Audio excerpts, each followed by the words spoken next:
Welcome one and all. This is WESN Content Capital Face of Sports, and it's Thursday. Thursday means NFL. NFL recap. Sean Michael Small is alongside me. Sean, welcome. And again, as we look ahead, your early thoughts. We've just completed, I should say, week 4. Are you better accomplished now in terms of looking at the teams, watching all the teams? Well, looking at the stats, right, the rankings, even though we're in week 4 and now we have a bit more information, obviously whoever has the most yards in week 1, they're not necessarily going to be the best offense in the league, right? But even with that said, I think the stats are a little bit misleading. Offensively, there are some of the teams at the top of the rankings that it makes sense, the Ravens, the Lions, the 49ers. But then you have the Packers. I'm not so sure if I'm sold on their offensive ability against top teams. You know, you've got maybe teams like the Cowboys and the Chiefs down in the middle of the rankings of offense or near the bottom, at the end of the top third, I guess you could say. I would say the Chiefs might be, at least before, very dangerous offensively. But it seems as though they're finding ways to win without having to put up a lot of statistics, right? So the statistics are still misleading. Defense is similar. Titans apparently have the best defense in the league by yards, and that really doesn't matter to me. That could be a product of the fact that their games are not necessarily that long, depending on how it goes, or might not be that hard fought. But, you know, Broncos, Jets, Steelers, Texans. Each team is expected to play how many matches? Each team is expected to have 70 games over 18 weeks. So, you know, week 4, it's still not necessarily a good idea statistically to see what's what. The eye test, however, has revealed some trends. Of course, some teams are 4-0, so that's something to look at. One team is 4-0. Sorry, the Chiefs are 4-0, right? Oh, sorry, no, 0-4. Sorry. One team is 0-4, yes. Unfortunately, for that team. Yes. Which actually, by the eye test, they should be better than an 0-4 team. They should not be a 0-win team. Yeah, there are about 2 or 3 teams 4-0, I think. Yes, I think at least the Chiefs, right? Yes. The Ravens look better than their record, right? So again, this is where the stats are lying to us because it's the chaos of the early season and more on the Ravens in the early game.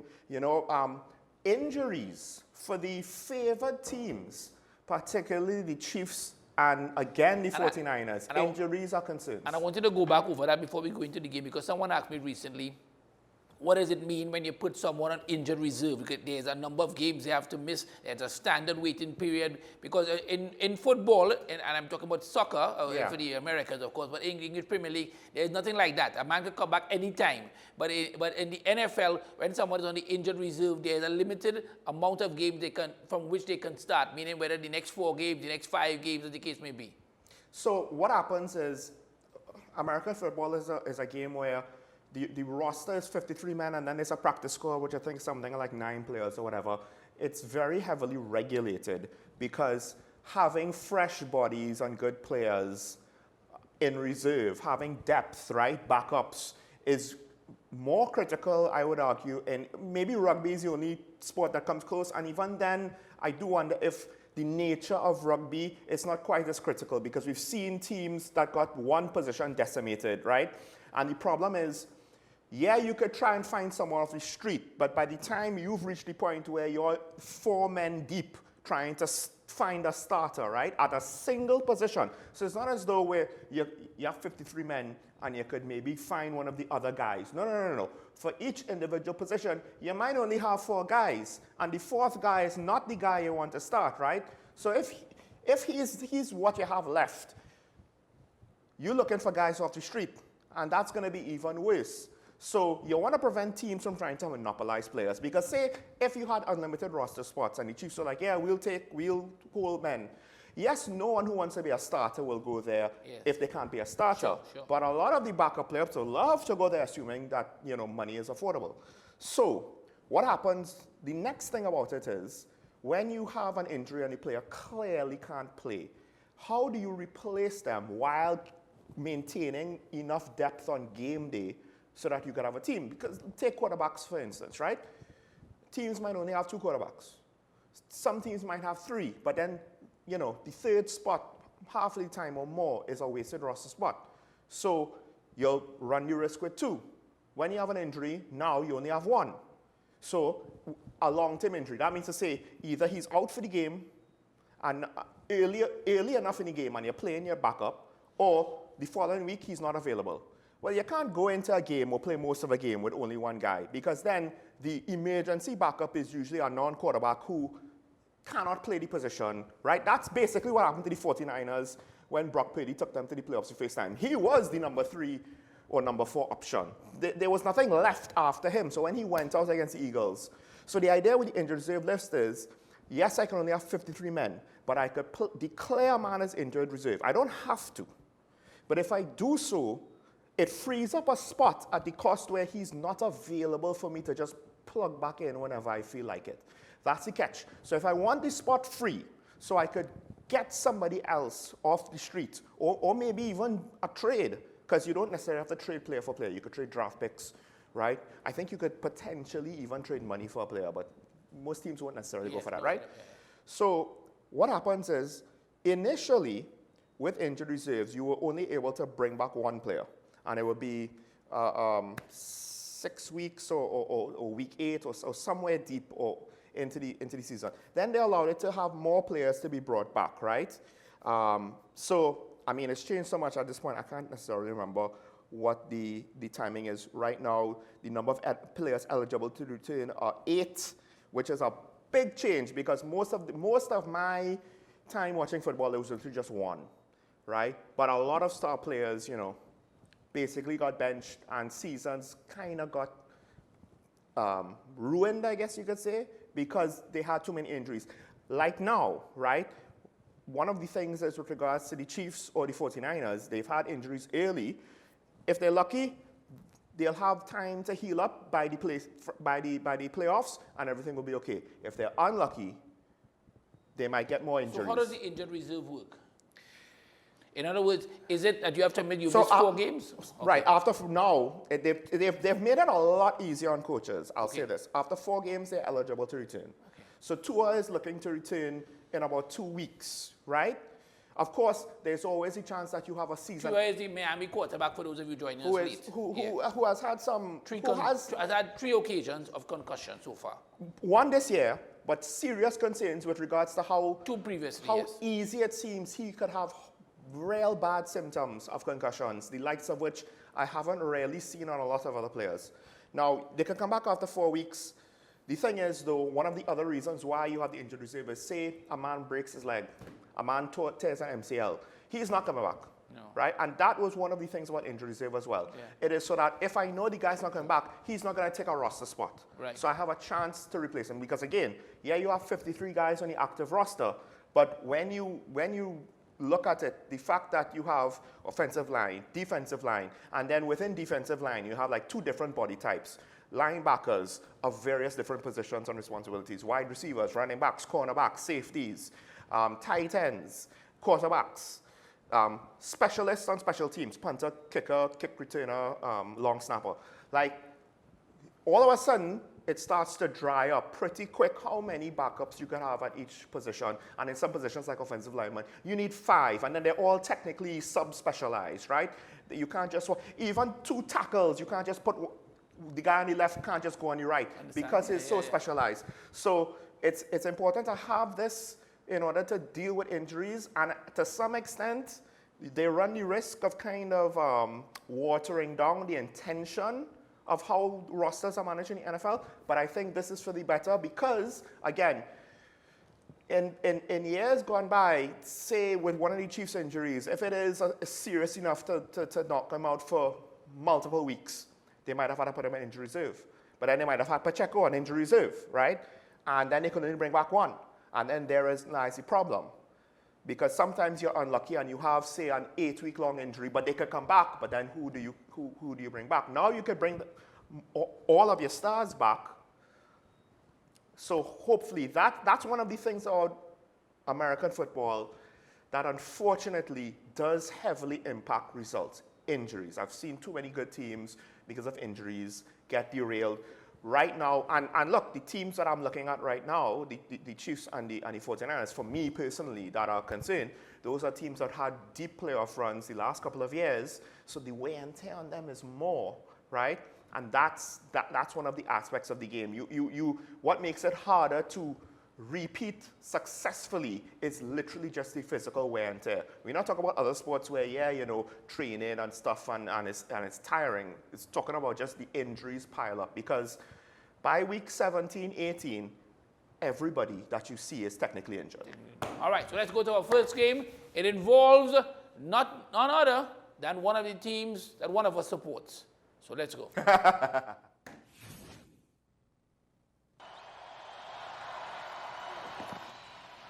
Lawrence back to the air, and Kirk has another catch right at the 40-yard line. So third downs have been a big problem this year for the Jags. Third worst in the NFL. 3rd and 5. Here comes the pressure. Lawrence takes a big hit, gets rid of it, incomplete. And Steven Sims is back deep for Houston.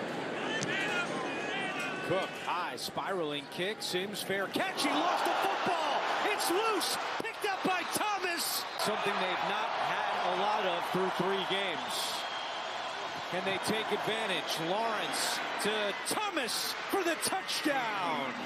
2nd touchdown of the season for the rookie, Brian Thomas. And we talk about a fast start. That's exactly what happens for Jacksonville.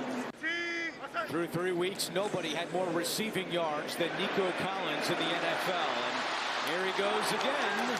Another Houston first down. 3 starting linebackers in this game. When they go base personnel, 50 snaps, and none prior to this afternoon. Play action, Stroud to Collins again.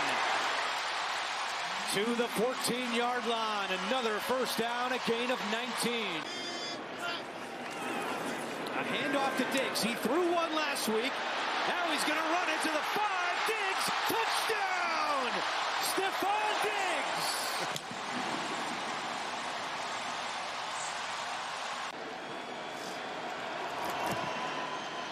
Lawrence again, a quick pass. That's the tight end, Brenton Strange, who, with that spot, will give Jacksonville another first down. Bunch set down the bottom. 3rd and long, Lawrence, and that one's complete, well short of the sticks. But he does all the things you need him to do. 41-yard attempt for the rookie Cam Little, and his kick is good.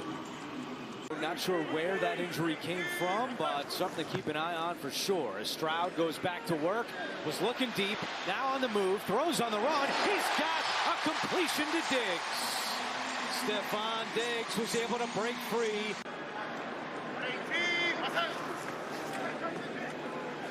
Stroud has time.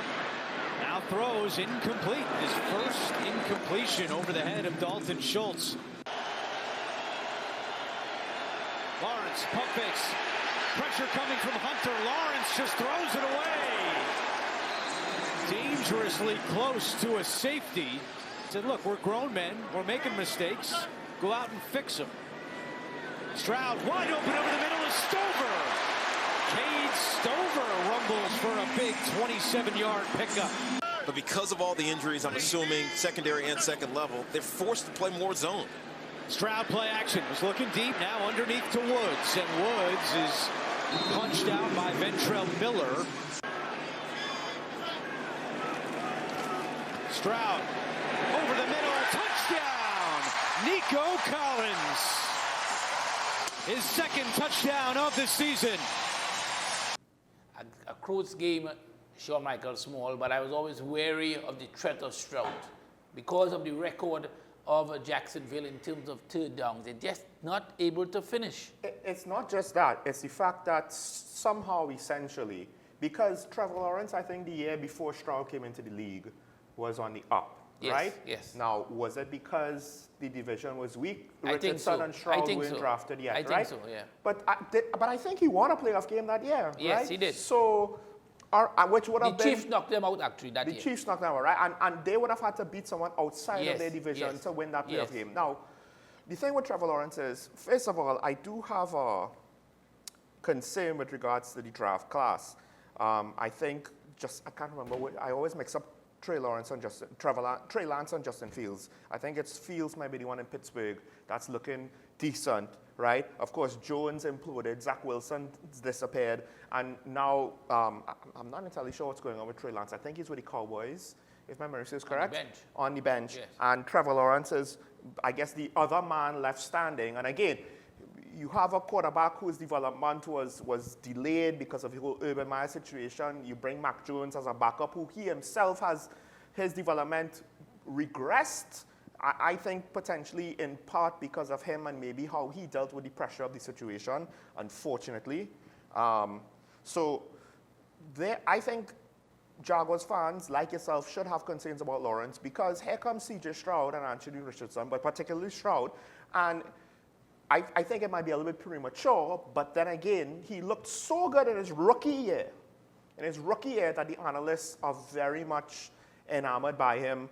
He also, I think, has the kind of presence when you say his public persona is just that kind of presence you want in your quarterback. You know, I guess he reminds a lot of Patrick Mahomes in a lot of ways, you know, ability-wise as well as personality-wise. So the Jaguars are essentially, this is a team that they have to be able to beat if they want to have any sort of aspirations, because that's the guy in your division. And what's interesting in this game is it is a divisional opponent. So like I always say, particularly with the AFC East and the Patriots, it's like, just because this team is good and this team is bad doesn't necessarily mean that the games can't be close, because they know each other so well. And they will be drafting and positioning and game planning. Like, off-season, looking at film over and over. What do we need to do? Just to get one leg up, just to find one tell. But here's the thing. With this lead in this first part of the game, if they didn't have a muffed punt, which again is what I say about fumbles the last couple of weeks, it's not something you could just bank on. Oh, we're going to get a fumble, right? If it wasn't for a muffed punt, most likely the Texans would have scored first. The Texans would have been in the lead. So the question is, to what extent, because football especially is heavily based on momentum, because it dictates then what plays that you may use. The bigger your lead, right? The Cowboys are built to play ahead. Like the Indianapolis Colts of old, their defense is undersized, which means that if they're playing from behind and they have to deal with a heavy running game, they're going to be in trouble. Now, I'm not saying that the Jaguars have that proclivity, but the point is, you don't want to have to play from behind no matter what your defense is, right? Because all of a sudden, you know, half your defense is thrown out the door, half your offense is thrown out the door, as I think Tom Brady said, or Tony Romo. No, it was Tom Brady talking about the Cowboys the week before. And is Trevor Lawrence and this wide receiver core good enough for you to have to depend on them on a shootout? That's the question right now, because there's no DK Metcalf on the Jaguars. There's no Deebo Samuel or Rashee Rice on the Jaguars. They have guys that could play, and I think the Panthers have proven, you know, it's not that they don't have talent. It's how the pieces come together. And with the Jaguars, I do wonder if it's something about that, how the pieces are coming together, because they've had success with some of these guys before. And right now, when you think about it, yes, they got a muff punt, right? But I mean, all teams every now and then need a little luck, even the Chiefs. So they were leading in this game. All right, let's see what happens in the last part of this match as we go to the news as well. 3rd down and 18 for the Texans. Stroud has plenty of time. Now gets rid of it to a wide open Bmobile. Can he get to the line? He can! First down and more! Bmobile into Jacksonville territory. Stroud, pressure coming. He's sacked! Roy Robertson Harris, the first to get back there. And then you can forget about the field goal after that play. On track, and we've seen a different team this afternoon. Can they step up here in the 4th quarter? It's 2nd down and 8. Lawrence fires, and he's got a first down. Brian Thomas again coming up clutch. A gain of 10.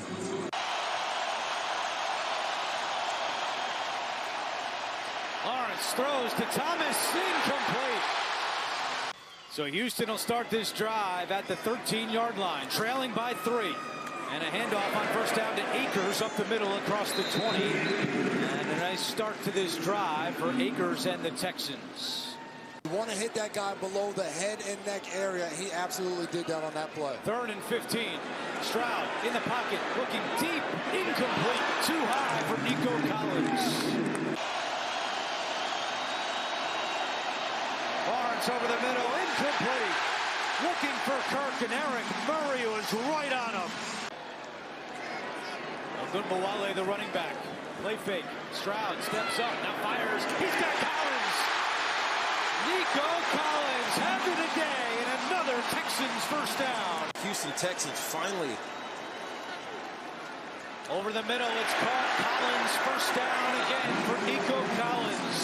His 12th catch today. Stroud using up the entire play clock. Now takes the snap, hands off Bmobile. Up the middle and down to the 10-yard line. Now we'll see if Doug Peterson calls a timeout, and he does. But there's no timeouts left because of that last run. A play fake. Stroud on the move. Bmobile! Touchdown! The former Jaguar, Dare Bmobile, and the Texans take the lead. Lawrence to Kirk. Laterals to Davis. Back to Lawrence. Lawrence throws it across. ETN on a hop. Fields it. In trouble. And he's sacked in the end zone, and that'll do it. Thrown down at the 1-yard line.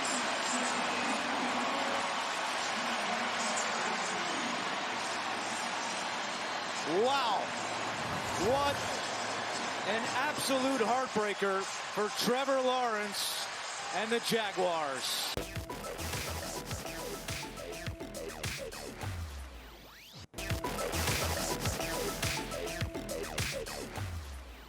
Welcome back, welcome back. It happened. 0-4 for the man Trevor Lawrence. And as you would have heard as we went to the 3 o'clock news, heartbreak for Trevor Lawrence. There are concerns about the aggression, but here's the thing. It was a close game, right? They had 3 drives where they could have gotten another score. You know, a touchdown would have probably sealed it. Their defense was keeping the Texans down until more or less the very end. Yes, right at the end. Right? And, you know, you need to be able to finish. I mean, to some extent, the Ravens have this problem as well. So it's not like the Jaguars are unique in this. Divisional opponents, a hard-fought game. You're playing against someone who is potentially going to usurp you if you're not careful. And issues with 3rd down, as you pointed out there, 4 of 12 in this game, which, again, you can't sustain the drives. So those last 3 drives, any one of which could have sealed the win for you potentially, right? Neither team had game-breaking momentum at that point. What is it that they just couldn't put it together? I don't know if they need to change the GM, if they need to change the coach. Most likely at this point it's the coach if you want to try to change the culture in the locker room, because I don't think it's a lack of talent. Like I said, the Panthers turned things around with a new quarterback because Bryce Young, I always kind of looked at it as like, he is smaller. He looks smaller than Doug Flutie. He looks smaller than Drew Brees. How do you look smaller than Drew Brees? I have no understanding, because Drew Brees is 6'1". And I think Doug Flutie might not even be that tall, right? He looks smaller than Russell Wilson. He looks like if he and Russell Wilson ran into each other, he will be a twig that just breaks in half. So they get Andy Dalton. He is essentially making the Panthers look like a legitimate football team, not necessarily a winning team.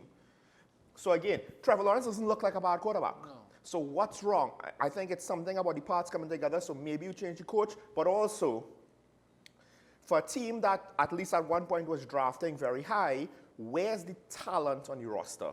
Because the Chiefs won the Super Bowl and then drafted the fastest guy at the combine of all time. And that speed has shown up in weeks prior, right? As a rookie, so he's developing still. The Chiefs have talent drafting at number 32. Other teams have gotten talent on their rosters. Why is it that it seems as though there's just not enough firepower on the Jaguars, at least offensively? They have good players, but maybe not great players. And that's the thing. Geno Smith, to some extent, how much of his success, and we'll get into that a little later, is because of DK Metcalf, because he, to me, that might be the scariest wide receiver on the field right now. But we'll save that for later. All right, let's go to our second match on this NFL Recap Thursday here on WESN.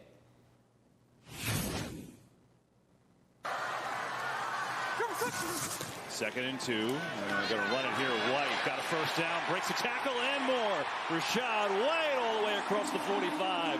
And a good run to pick up a first and a good start for these Bucs. Second down, trying to get a quick throw to Palmer. Use that speed. Gets it blocked, shoulder down, and going to be about a yard short of a first down. Trey Palmer kind of steered him there. Good play from Baker Mayfield. And the D usually good. 3rd and 2. Mayfield quick again. It's tipped. White adjusts, and he's got a first down. Stays in. Rashad White inside the 10. Mayfield looking left. Throwing left. Has him. It's Evans. Touchdown, Tampa.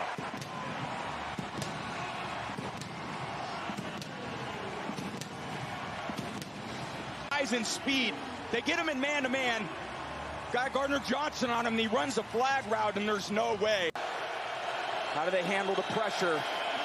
3rd and 8. Blitz is coming. Hurts runs right into it. Has a completion over there. It's Goddard, but he is short of a first down. First down. He was a fake. Another quick throw. Godwin, who breaks a tackle. First down and more into Eagles territory. And Godwin with a big gainer. Avonte Maddox whiffed on the tackle, and that led to a huge gain of 28. How about this? Buck saying maybe the run isn't good. We just won't run today. Pass game's working, the short pass game. Here, though, Mayfield loading up, going deep. It's Evans again. And Baker Mayfield is picking apart Philadelphia early. Throw it again. Over the middle. End zone. It is caught. Touchdown, Trey Palmer.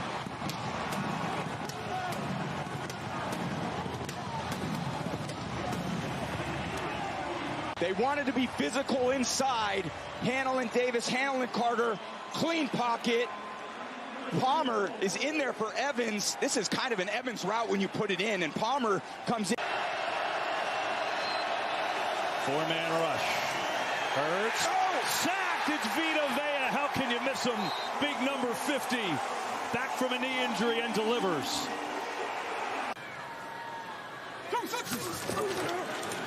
Here's White.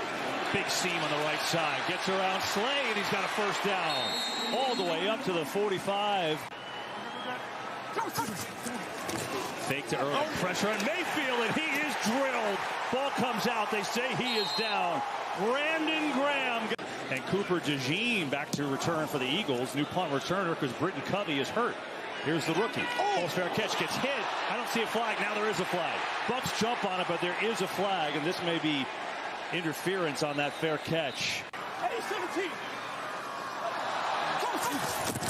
Don't see a flag on that play. It's Irving right side. Breaks a couple tackles. Bucky Irving still on his feet, and he's inside the 10. It's 1st and goal. Cade Otton gave him a good block. Mayfield gonna keep it. He's in. Touchdown, Tampa.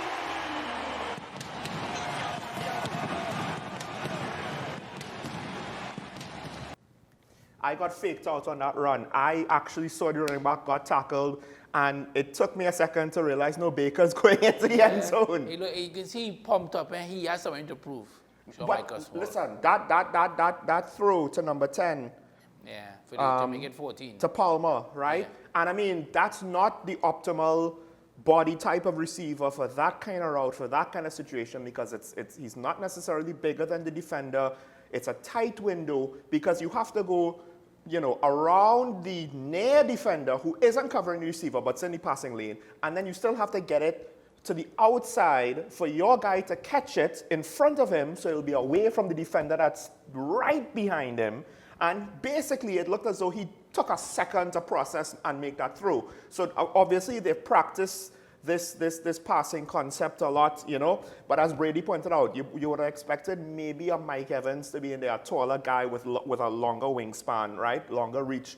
But the confidence to throw that ball, to throw a dart that is still going to get around the near defender, right? And then, unlike unfortunately, your guy from Jacksonville in one of those offensive series. No, you're right. The hands. Yeah. And that's one thing in this game. I'll probably say it when we after the second set of highlights.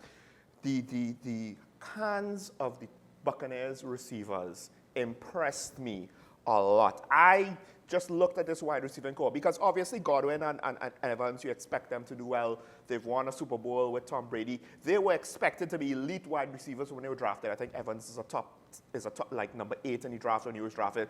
You know, old man still looking like if he has a lot left in the tank, and Godwin is a top receiver as well. But then, you know, Palmer, technically, he only has 3 catches. Like, he is down there. There were 5 other guys alongside him that contributed to this passing game. Let's watch the end because I want to ask you a question about the Buccaneers. Sure. All right, let's watch the last part of the game.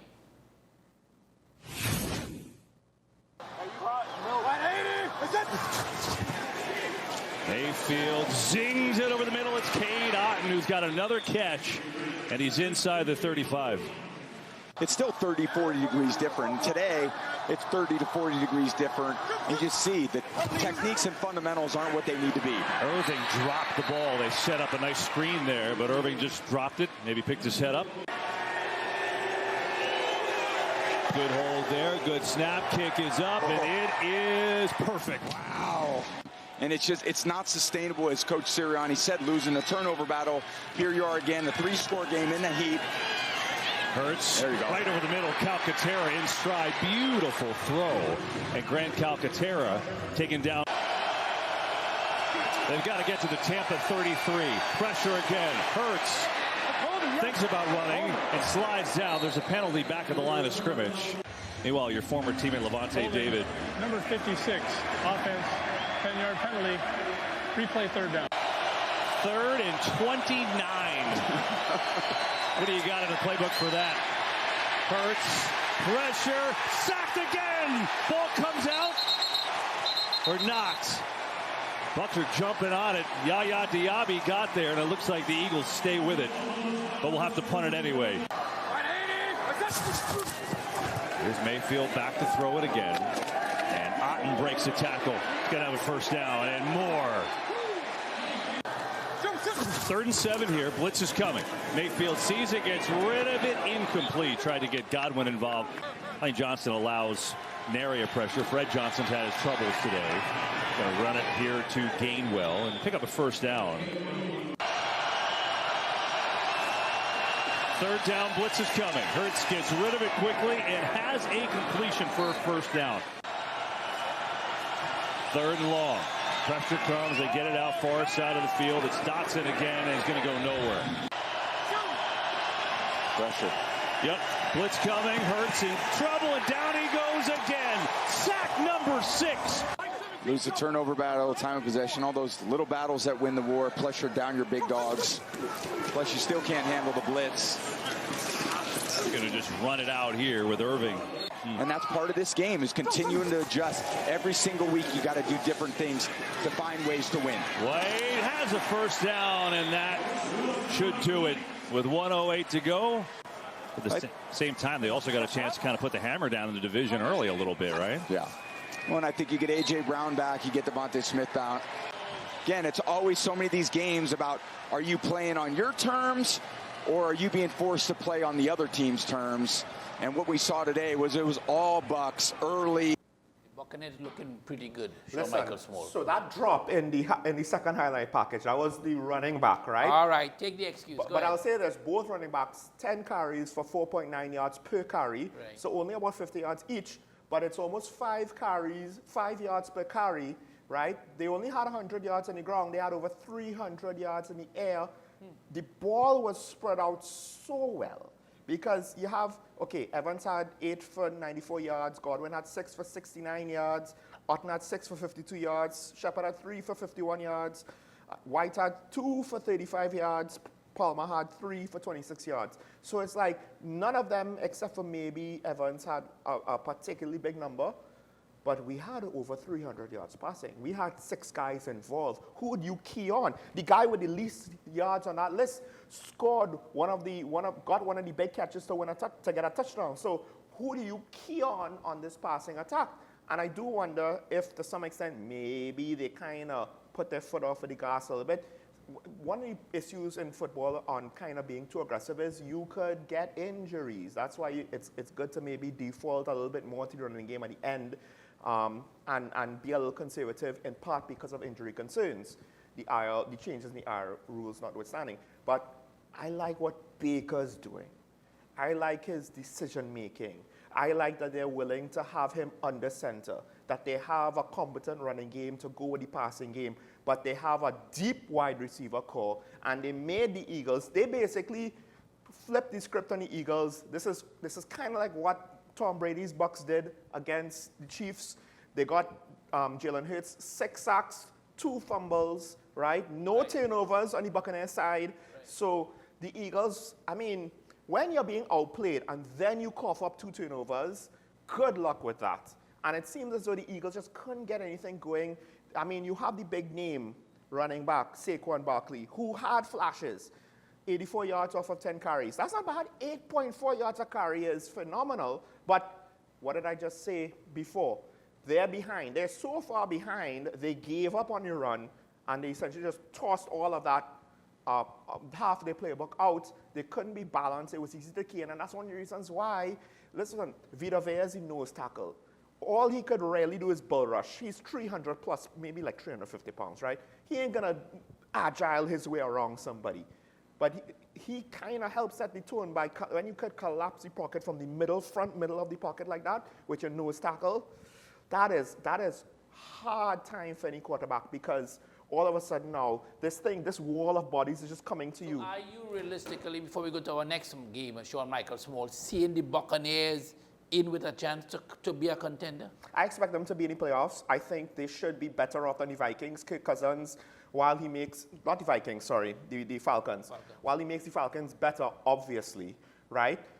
Baker Mayfield is like 2 years ahead of him in this process of reintegrating with a veteran team that has weapons. And the Buccaneers are a veteran team. The Vikings, they're a talented team, but a lot of it are young players, right? So Cousins not only has to integrate with them, but he also has to be the big brother. Whereas Baker he's technically little brother, right? So now he doesn't have to try to do it all, right? The Panthers, they're not necessarily ready to contest anything. Can the Saints? I don't know if they have enough firepower, because if they could spread the ball around like this, granted, the Eagles' defense is not what it was, right? But again, I think this was a case where perhaps it could have been a matchup issue where the Eagles maybe they just didn't match up against a team that was willing to throw the ball to whoever was open, and we could go 6 men deep, and you have to have an answer, right, for all 5 pass catches that we're going to have on the field at any one time. And even when we sub people out, it ain't going to be easy on you, because your running backs as well, they're going to be proficient as well. If Baker was making mistakes, that might have been the Achilles heel, the expectation, but I think he very much benefited from not being in Cleveland. All right, let's go. Next game up here. We are on the NFL recap. Game number 3 is next.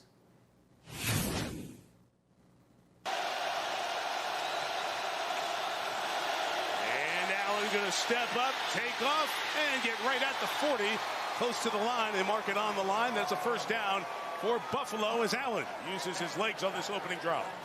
And Allen works to the left side.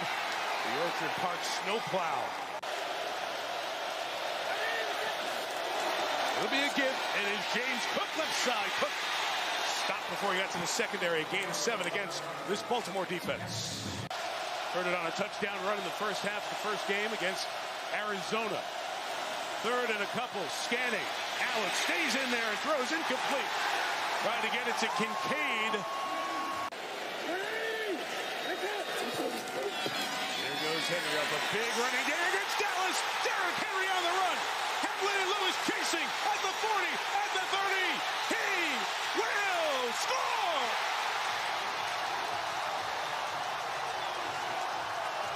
It's 17. He's the thrower here, and once again, it's Dalton Kincaid to the 45-yard line. First-round pick out of Utah. First down, late pressure comes, it's picked up, and it's Cook out of the backfield for another Buffalo first down, or maybe just short. It's marked just shy of the 45. 6 right at the edge of Bass's field goal range. And Allen gets it out quick. It's Kincaid again. He's got a first down, so they have looked at Dalton Kincaid multiple times. High pass, Allen grabs it with that right hand, brings it in, and he got 9 yards to the 31. That'll shorten up the field goal attempt. Spot is where his dive began, the 32, so it backs it up to a 50-yard attempt for Tyler Bass. Operation is clean, and Bass knocks it through. Patrick McCary's been the starting right tackle. He's over at left guard tonight because Andrew Voorhees is out with an ankle injury. Mark Jackson will throw it. Zay Flowers will take off with it. Pass Cam Lewis. And a first down right around the 40-yard line as Christian Benford. Couple starting linebackers out. Taron Johnson, their outstanding nickel, is out again tonight. Henry, a good first block, then got through a tackle and got the first down before Cam Lewis brings him down. So the injuries to 3 of those 5. Poyer and Hyde no longer with the team after a great 7-year run. Justice Hill is on the run here. DeMar Hamlin brings him down at the 40. Wow. 2nd and 7. Final minute of the opening quarter is Hill on the got a great block to spring him for the first down. Justice Hill inside the 5-yard line. 1st and goal for Baltimore. Wow. 2nd and 7. Final minute of the opening quarter is Hill on the got a great block to spring him for the first down. Justice Hill inside the 5-yard line. 1st and goal for Baltimore. He start the quarter with 2nd and goal. And Jackson will roll. He'll throw it to Henry. Touchdown number 2 for number 22. All right. Your thoughts in terms of this game. How close did you expect this game to be? Buffalo Bills, a team that has constantly been talked about without delivering. Pretenders, in my view, as the case may be. And, of course, last year's top team in terms of wins, obviously. Yeah, but, Ravens. you know, I never thought the Bills was a clutch team. But we're in week 4. And the Ravens have one great win over the Cowboys. But so did the Cardinals last year, right? And they lost the 2 games before that. So the funny thing about it is, when we spoke about the game at the end of the show yesterday, before we went into the press conference with the retirement, I was hyped for this game. But then when the game started, I was like, but wait now, the Ravens are they have 1 win, 2 losses. The Bills are undefeated. This might not be that good of a game. And then I saw Derrick Henry's run, and I was like, oh wait, nope, let's not overthink it, right? Because even if on paper the Bills were the better team, let's just say if, the moment Derrick Henry, because it wasn't like he ran 10 times, right, for 8 yards each or whatever. It was 1 run. He broke it. He didn't just break tackles. He's a big guy. He's 2-something. I think it's 250, right? 6'2", right? So what tends to happen is running backs are supposed to be a little bit slower than, say, cornerbacks and safeties, particularly cornerbacks, right? They're lighter, they're nimbler, they're faster. I mean, one of the reasons why you have a cornerback is for speed. Yes. Wide receiver cornerbacks are for speed, right? Running backs, they need to be a bit more balanced in physicality and speed. They have exceptions, though, of speed backs. But your 250-pound guy is not your speed back. So when he outruns the whole defense, he doesn't break 6 tackles to get through. He just finds a lane, outruns the defense, goes for some ridiculous amount of yards, scores in 1 play. All of a sudden, it doesn't necessarily matter what the game plan is for the Bills mentally. It's kind of the reverse of what I said in the last 2 games. It's not that half your playbook is thrown out, but rather now you're over-indexing. What are they doing? Are they running? Are they passing? Then when you combine the fact that they have another running back weapon in Justice Hill, who is the actual speed back, right? And he could run the ball as well as get passes in the backfield. Now, whenever they do a run fake, a pass fake, in theory, you would say, well, if it's Justice Hill, they're going to pass, and if it's Derrick Henry, they're going to run. But then now, the second score was Henry catching the ball. And again, he didn't crash through 2 men to get into the end zone. He just ran around them. Yeah. And there was, I don't think it's any highlights, but there was later in the game, one of the Bills defenders tried to tackle Henry and injured himself. Mm-hmm. I think he led, you're supposed to tackle them across their body with your head in front of them, right? So you're kind of catching them with your shoulder, right?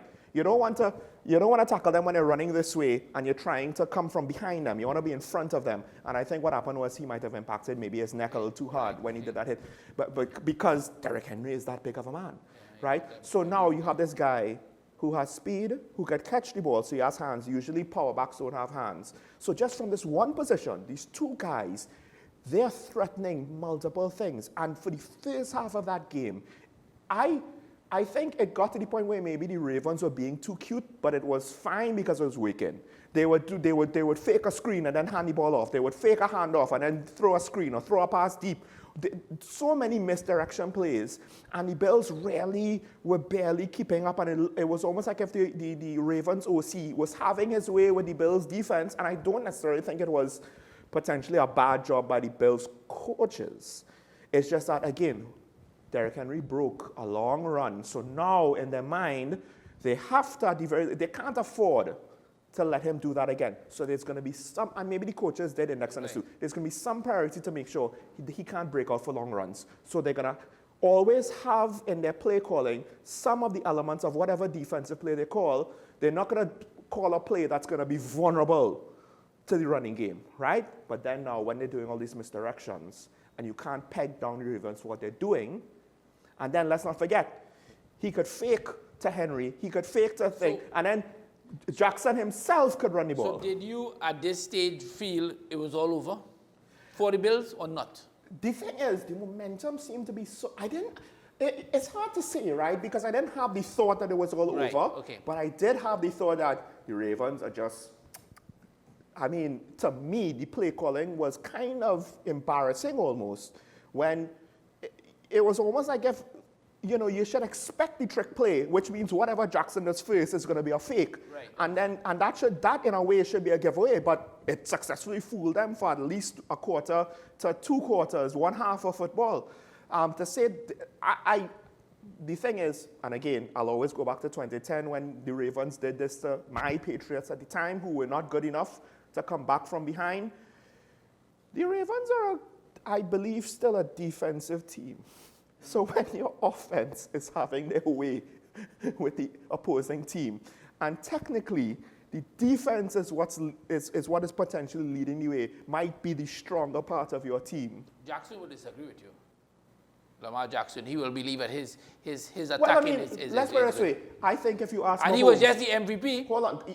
Listen, just because he's the MVP doesn't mean that his side of the ball is stronger. He might be the best player on the team. No, but it would normally mean that he is the best attacking player of all the other attacking No, right, players. but I'm talking about between the offense and the defense, which one has like the greater investment? But if a man win an MVP, logically, people are going to think Mahomes, that... No. The logical thinking is yes. that because of his performances, the team has won more matches. No, but the thing is, it's... Agree or disagree? No, but it's depend. No, but I'm talking about the side of the football. So the amount of weapons does he have? Yeah. Does he have to do it all on his own? I understand because what that happens part. is usually, like look at Mahomes, and you have an elite quarterback and an elite defense. The implication is, what is sacrifice? Well, the talent level of your offensive players around the quarterback Well, I might wanted suffer. to look at it differently before we go and say that how Lamar Jackson many times has to score as much as possible because the defense is not strong. That compared to Mahomes, where Mahomes is measured. Mahomes can win a game easy because he have a good defense. He doesn't have to win it by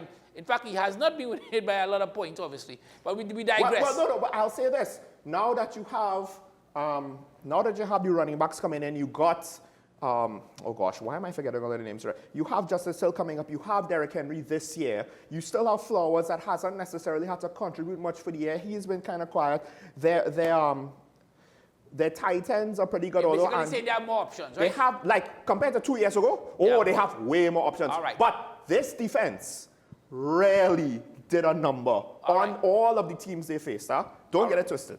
All right, don't get dot twisted. Let's go to the next part. That's a lot more than that. Gets 78 more yards than that. Derrick got up to 21.2 miles per hour. Doesn't get full speed here, but gets a ton of yardage. How about 21 yards on that game? 26, I beg your pardon, to the Buffalo 29. On a third down, 3rd and 7. Likely's on the field. Lamar Jackson goes to Hill. Open field, breaks a tackle. Spins away from another. To the 9. 4-star play. First down, Baltimore. Got it from the 9. No, fake it. Lamar Jackson's going to take it. To the end zone. Baltimore touchdown.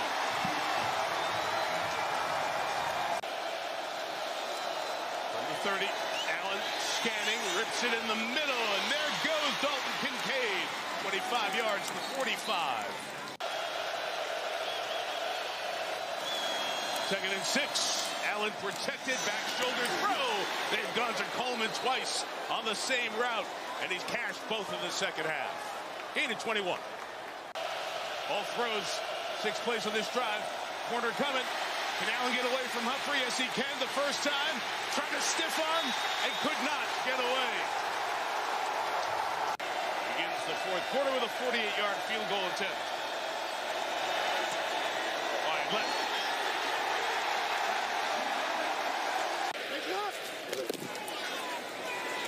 Big to Henry. Lamar Jackson got Mark Andrews downfield blocking for him.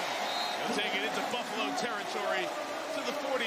Melissa, what about Lamar? And what happens? He goes out and wins the most valuable player award. So that's putting a statement on. I told you I was worth it. And so is this guy, Derrick Henry, down the sideline to the 1. Rasul Douglas there at the end with the tackle. Henry alone back, 2nd and goal. Here to him again on the right side. Ball comes out, fallen on by Rosengarten, but he couldn't squeeze it. Let's see who's got it at the bottom of the pile. It's a touchdown or a touchback. Lamar Jackson says touchdown.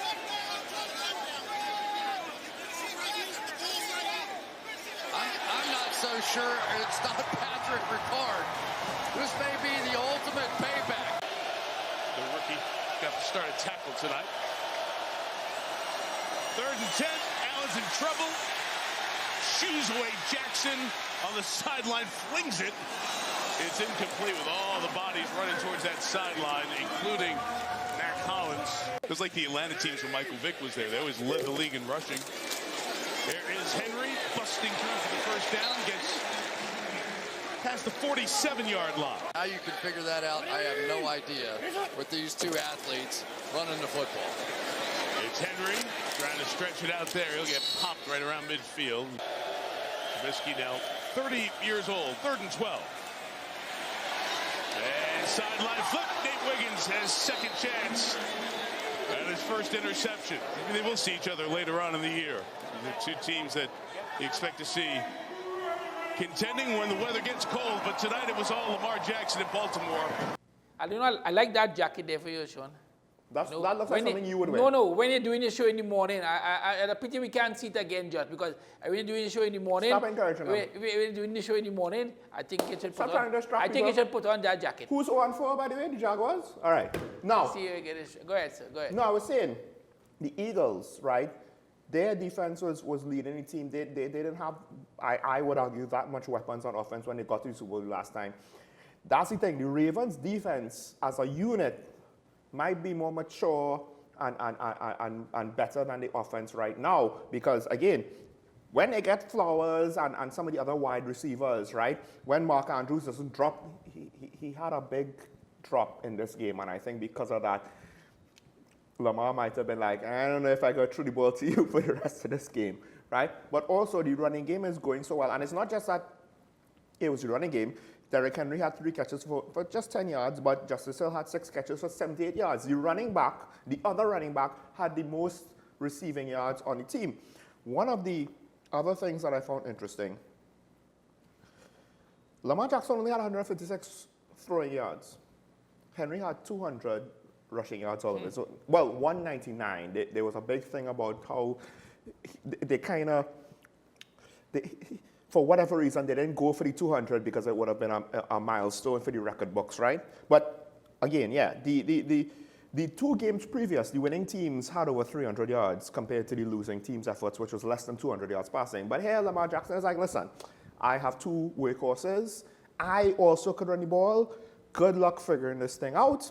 But if the Ravens do figure it out. Because I always believe that Lamar has the talent to make all the throws. Not just the talent as in, I have the big arm. Is this the last chance for him? Lamar? Before the young guys step forward, or no? What you mean? The young quarterbacks? Last chance for him to win a Super Bowl? No. I don't think so. The thing with Lamar is, right, he could make all the throws, not just meaning that he could throw the distance throws, so he could throw to all points in the field, but he could do the soft throws, the touch throws, the arcing throws, right? It's just now, because I think how they crafted the offense around him, he himself is looking to do run fakes between him and the running back, and that's a big part of the offense. But as I believe it could have been Kurt Warner or somebody else that said it recently, the most damage a quarterback could do ultimately is going to be throwing the ball.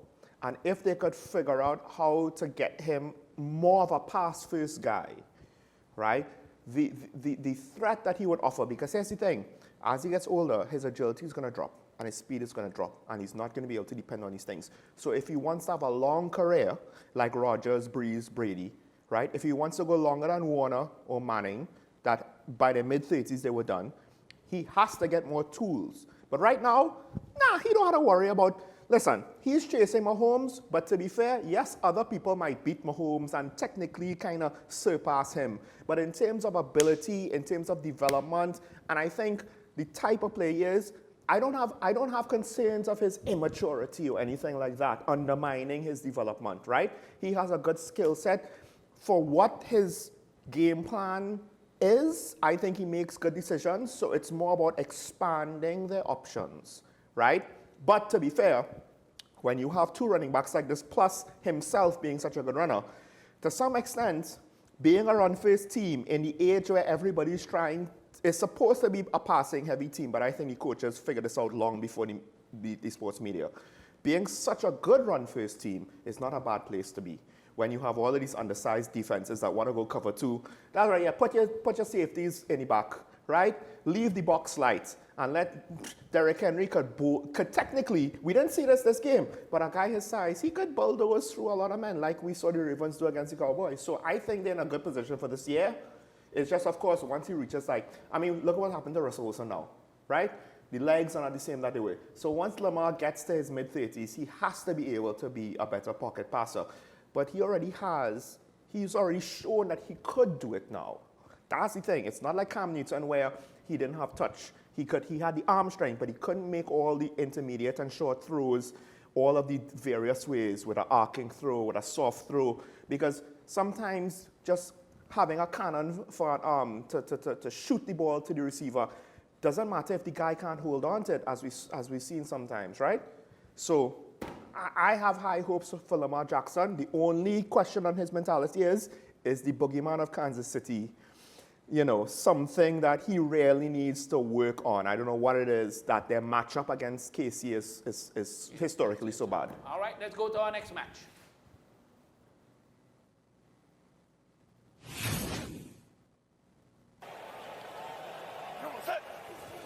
Third down and 6. Goff scanning. In trouble. And sacked. Jaron Reed. Out of the shotgun, Gino protected. Sideline, Metcalf. Come on, did he catch that? He did. What a throw and what a catch by DK Metcalf. Then that's right where Walker was going to hit it, but Campbell hits it downhill and sniffs it out. Here's DK over the middle. Short of first down yardage to the 49. It's fourth down. The head coach in Seattle 10 times in the playoffs. Back-to-back Super Bowls. Got them their first Lombardi. And then last week they got right back to what they do best, running the football with over 40 rush attempts. Now they play action. Pressure and a completion to Williams.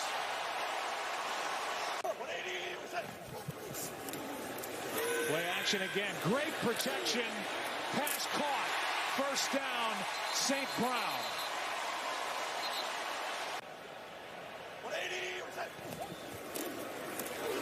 Here's Montgomery right up the gut. Back to it, bouncing it. First down plus. Montgomery. Here's Gibbs. Jahmyr Gibbs. First and goal at the 4. Yep. And in for the touchdown. Montgomery.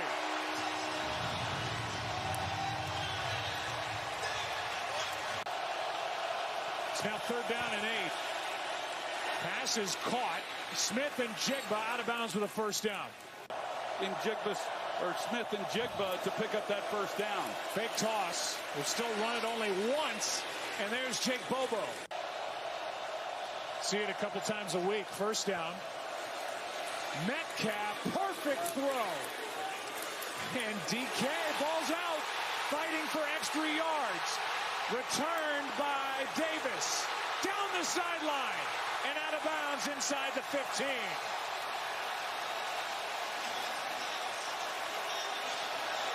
The defense in 2024 has been the story, and they come up with another big play. Time running out. Pass is complete. This defense has been stout down here. Handoff to Gibbs. A walk-in touchdown.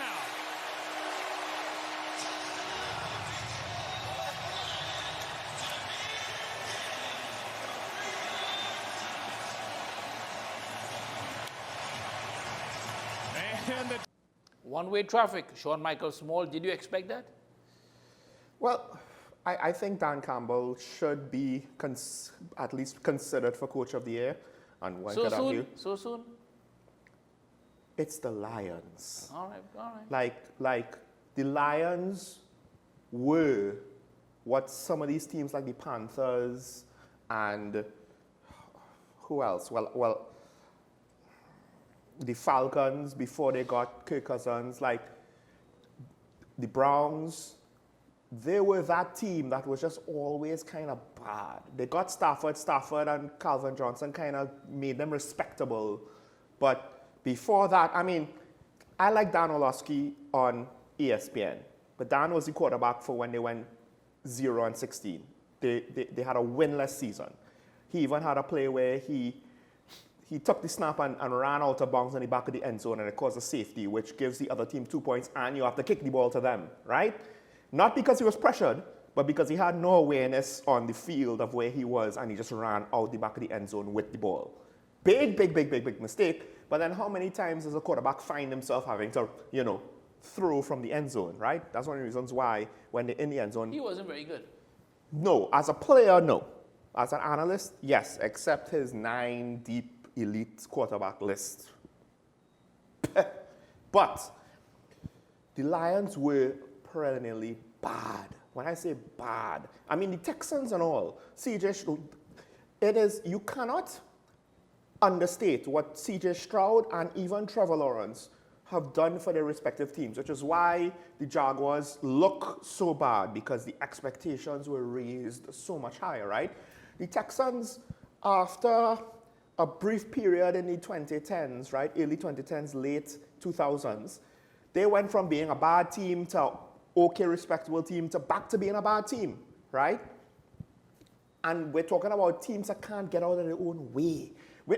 Not like the Cowboys, who at least have some success, but like always in the bottom rungs of the league, always picking in early round, first round picks.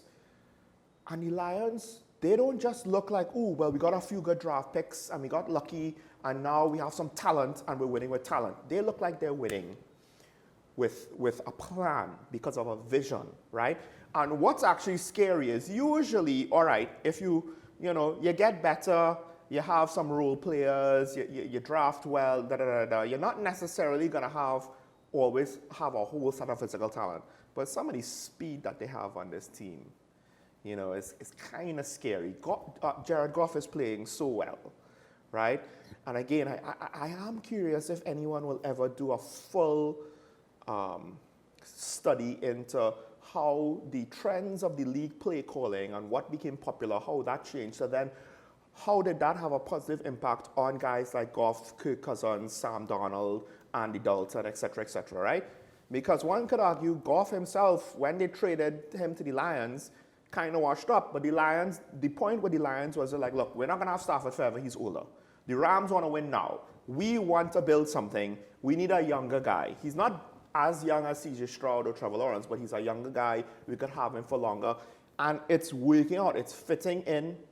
And the team looks as though they have a winning culture because they don't seem to be making a lot of mistakes. That's one of the things with these snake bit teams, right?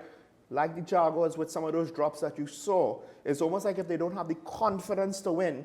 And the Lions, I think one of the big differences is it's not just, oh, well, we have 10 wins, 12 wins, 14 wins. I think the Titans under Jeff Fisher in 2009 or so, they were undefeated up to week 13. They were looking real good.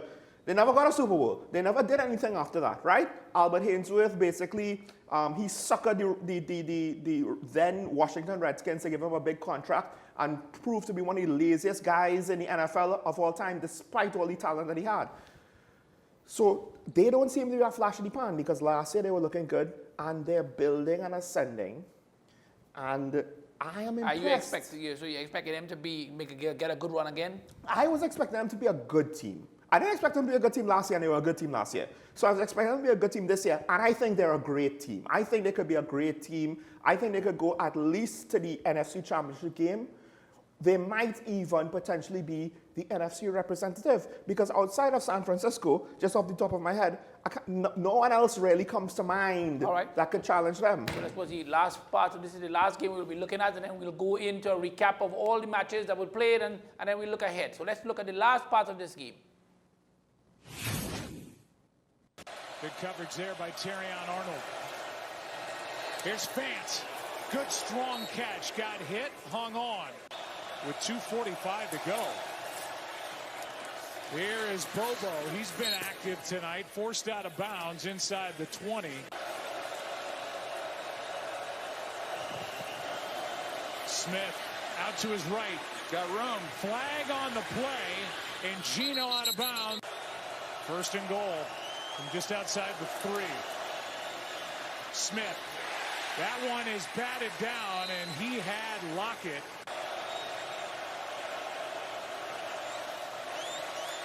End zone nearly picked by Anzalone. Instead, Smith rolls right. Now looking for Metcalf, and incomplete, nearly picked. Play clock is at 1. And the ball snapped. Gino wasn't looking for it. End zone for Lockett, incomplete. And the Seahawks turn it over on downs. Well, it's another high-scoring affair as Goff is just able to get out of the end zone. The ruling on the field has been changed to a safety. It's 2 points for Seattle. Detroit will kick off. It's been a big night for Geno Smith. Career highs in completions, attempts, yardage. Here's Metcalf adding to those totals. DK Metcalf now the first Seahawk receiver ever with 100-yard games in 3 straight outings. Here is Smith taking off.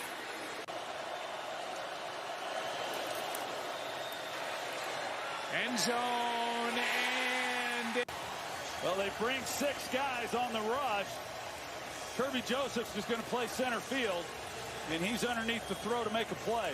Let's make sure he maintained control of the ball all the way to the ground. His hands under it. Boy, how about that catch?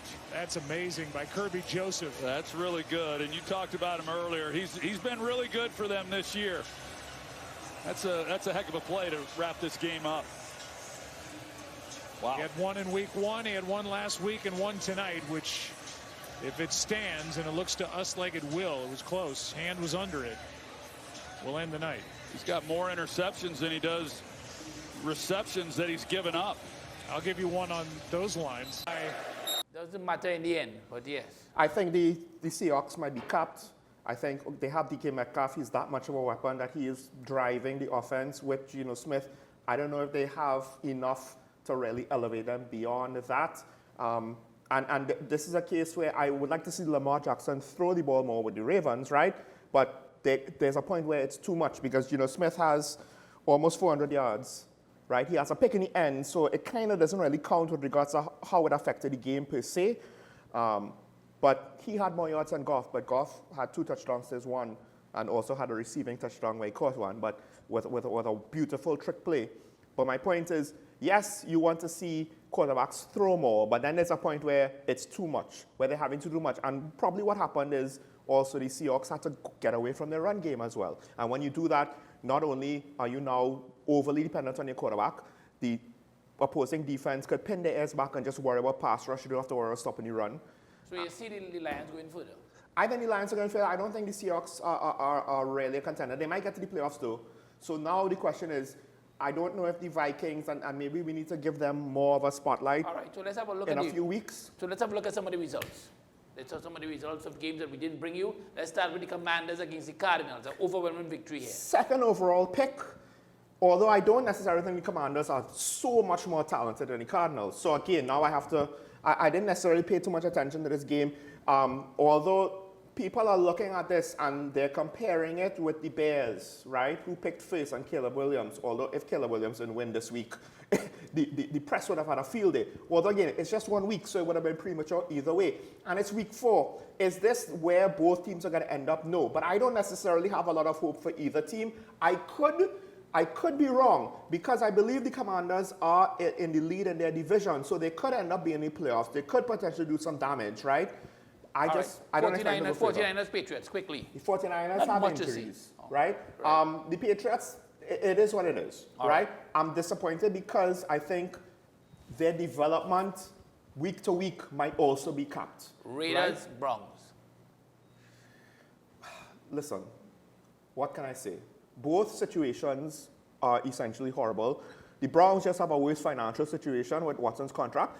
But the Raiders have to deal with the fact that Devontae Adams wants out. So right now, the prevailing theory is he's going to rejoin Rodgers with the Jets. Although I can't remember, I think there was one other team that he was rumored to go to. But he might go to the Jets. If he goes to the Jets, that'll shake up the AFC East. Chiefs, Chargers. Chiefs coming from behind to beat the Chargers. Yeah, I didn't like a lot of the looks in this game, and Rashid Rice got injured in this game. They still haven't given a final diagnosis on if he tore his MCL or not. So that's a big deal. This is the first game when Travis Kelce actually had to do something. But one of the things I think that Andy Reid and Patrick Mahomes said is, listen, it's not that he's not running hard, it's not that he's not playing hard, but I guess ironically, finally, opposing teams decided to double and triple team him. Titans. Why go there? Titans, Dolphins, mismatch. Dolphins without Tua. Well, Dolphins without Tua. I mean, I looked at their backup quarterbacks. I don't know any of those guys. Awful. It was actually awful. Let's go to the second sheet of results. That was the first sheet of results, second sheet of results. No, they don't have another result sheet? Yeah, I think we have a next sheet with results as well. Just making sure, right. No, next sheet. Okay, next sheet. Next one. All right, fine. We'll go with these games. Miami versus New England. I actually expect New England to win. It's not going to be an accomplishment. It's more an opportunity to kind of right the ship. Washington probably should beat Cleveland because they seem to be rolling, and Cleveland seems to... When your leader of your team is in such a position because he has a sexual assault lawsuit or whatever, again, another civil case, that's a wash.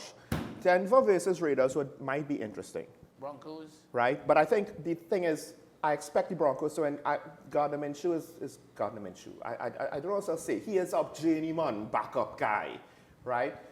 San Francisco should be the Cardinals, but again, they have issues with their injuries. I believe it's McCaffrey and maybe Samuel. But ironically, last year, when those two guys were injured, the offense looked horrible. This year, those two guys are injured, and Brock Purdy's like, no muss, no fuss. I'm throwing the ball around. I have Jennings. I have Ayuk. It's okay. I have Kittle. We're fine. So I think this is good for Purdy, showing that I'm more than just needing my Swiss Army knives to kind of give me mismatches. Next game. Raiders. No. The Green Bay versus the Rams. The Rams' problem is Puka Nacua and Cooper Kupp's injury, I think, caught up to the Rams. That's what I suspect essentially happened. So Green Bay should win this game. The Rams didn't have a good show at it this weekend. Seattle and Giants. Well, the Giants, I think they're still in contention for one of the worst teams in the league. I haven't given them much of attention. The Daniel Jones. It's interesting how we had one good year. See, Seahawks, as much as I say they're capped, it's not as though they're bad. They should handily win this game. Dallas and Pittsburgh. This is a good test for Tomlin's team, right? The question is, which Dallas Cowboys team are we going to see? I'm not entirely sure. But if Pittsburgh gets ahead early, then they're done. But that's not necessarily guaranteed to happen, right? So this will be a good test again, because you're trying to integrate a new quarterback again with the Steelers. But Tomlin has proven himself. If there's one other coach I think that should be up for Coach of the Year, it should be Tomlin. I don't know Stefanski winning it last year. So with the Saints and the Chiefs, I expect the Chiefs to win. Yeah, I think so. Yeah, but I hesitate. Again, without Rice, now all of a sudden, this Chiefs offense becomes one-dimensional again. And when they were double and triple teaming Travis in the early parts of the season, well, we have Rice, right? We also don't have Pacheco. And one of their backup running backs, the rookie, had a bad drop in this game, right? But they have more than one. I think they have Hunt and Stark. So with the Chiefs losing Rice, though, that was the go-to guy for the first 3.5 weeks. Let's see if Kelsey can step up. He could step up, but now it's easier to justify triple teaming him, right? So now with the Saints, with Alvin Kamara, the thing is, I'll say this, I said it with the Ravens, the Chiefs technically, their strongest side of the ball is defense. All right. So I don't know if the Saints have enough offensive firepower to beat that. Let's quickly look at the last set of matches quickly. Last set of matches. Right, quick. Well, tonight, obviously, first game, Tampa Bay. I'm taking Tampa Bay. All right, next game, easy. Jets or Vikings? I think Darnold and Jefferson probably will beat the Jets. The Bears, next game, Bears. This is hard. This is really hard. I have no idea who's going to win in this game between Chicago and Carolina. I want to pick Carolina just because the veteran quarterback is on Carolina, so I have more faith in Andy Dalton than I would have with Caleb Williams. One of the bigger games, Ravens and the Bengals, maybe? The Ravens should win, though. The Ravens should win. In fact, I might be more concerned. I'm definitely more concerned about Joe Burrow than I am about Lamar Jackson, right? All right. The Bills, the Bills against the man himself, Houston, Texas. Wow, this is a hard one, boy. This is a hard one. I like the Texans more than the Bills, but the Bills should not be worse than the Texans. But I will forego any sort of analysis and say, to hell with them, I'm picking the Texans. All right, and again, this is another in-house, or for want of a better word, divisional game yep. for Jacksonville, and they play the Colts.